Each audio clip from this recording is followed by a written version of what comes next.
Good afternoon and welcome back to your afternoon 5-State Farm Report. Danielle Drotzman, your host here for 570 WNAX.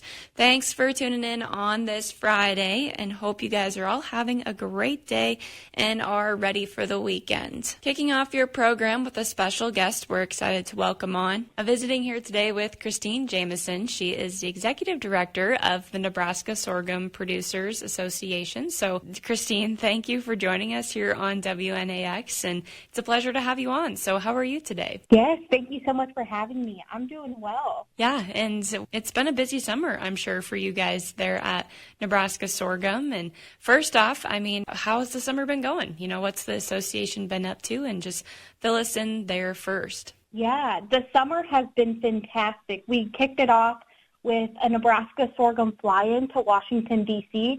So we were actually there when the House passed legislation allowing for year-round E15 sales. It's very promising for Nebraska sorghum. We're excited to see this happen, and then we're excited to get to continue working on the Senate side to make sure that it gets passed with them too. Ethanol remains a key foundation when it comes to sorghum's domestic uses, and it provides consistent grain market that helps stabilize the farm economy, especially during periods of export volatility. So we're super excited to see that, and we're excited to see where it goes. And then we were also in Lincoln when Governor Jim Pillen proclaimed May as Renewable Fuels Month.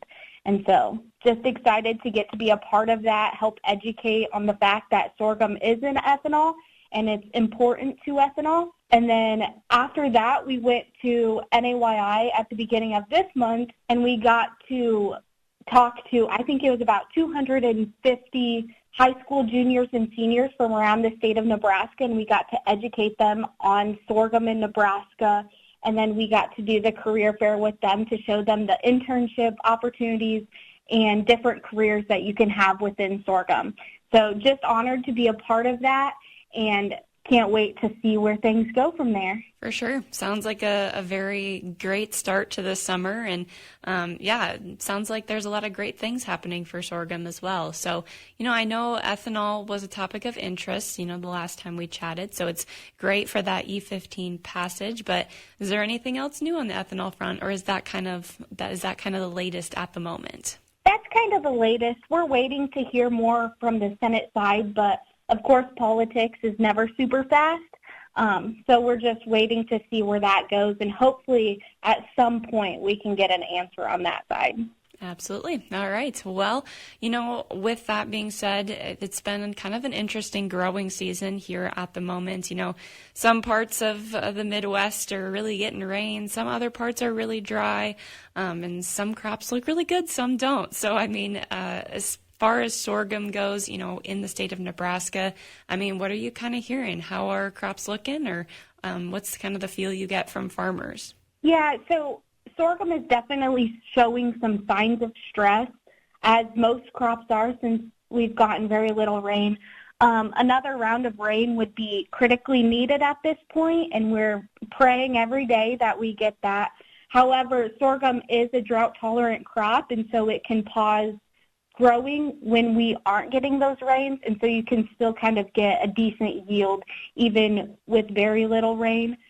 We do see most of our sorghum is grown in southwest Nebraska, and so the fact that they're not getting a whole lot of rain is a little bit unfortunate, but we are prepared for that, and I think that's part of the reason that we see most sorghum down in that area is because they're used to not getting quite as much rain as we all would like. Yeah, and I think I was kind of looking at a planted acreage map of sorghum on your guys' website, and yeah, there is quite a bit of sorghum consolidated to that southwestern part of the state, but many other areas plant sorghum too, so maybe it'll kind of pick up the slack from those southwestern states if they don't get rain soon. So yes, yeah. We are seeing quite a bit more forage sorghum and grain sorghum move up throughout the state.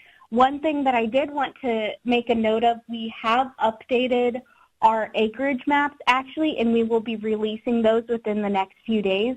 They will be on our website, and with that updated map, we did see increased forage throughout the state, and then we saw some counties shift around. Maybe the number one producing county is still in the top 5, but not quite. So we'll be releasing those soon, and then you'll get to see the difference in acreage in Nebraska, but still mostly in that southwestern part. Gotcha. All right. Very cool. Yeah, you can kind of go on and see for yourself where sorghum's all planted across the states. And, on the association side, I think you said you had some open board seats. So if anybody is maybe looking to get involved, you guys have some opportunities for that. Yes. For Nebraska Sorghum Producers, which is the association, we have one at-large board position open. And then for Nebraska Grain Sorghum Board, which is the checkoff, we have 2 at-large positions open. So we're super excited to get those seats filled. If anyone is interested in applying, I definitely encourage them to reach out to me. I can help them with the application process or answer any questions that they might have. Also, any of my board members, I'm sure they would love to answer questions if you're worried about time commitment or what it might look like.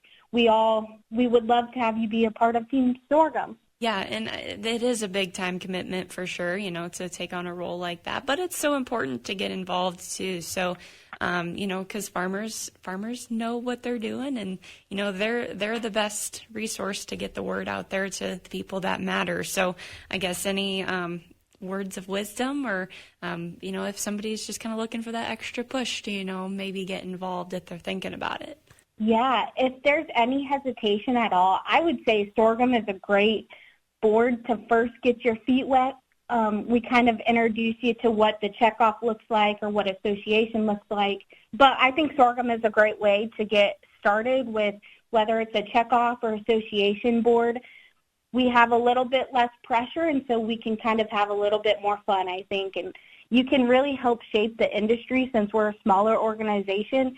And I feel like you get to see your direct impact.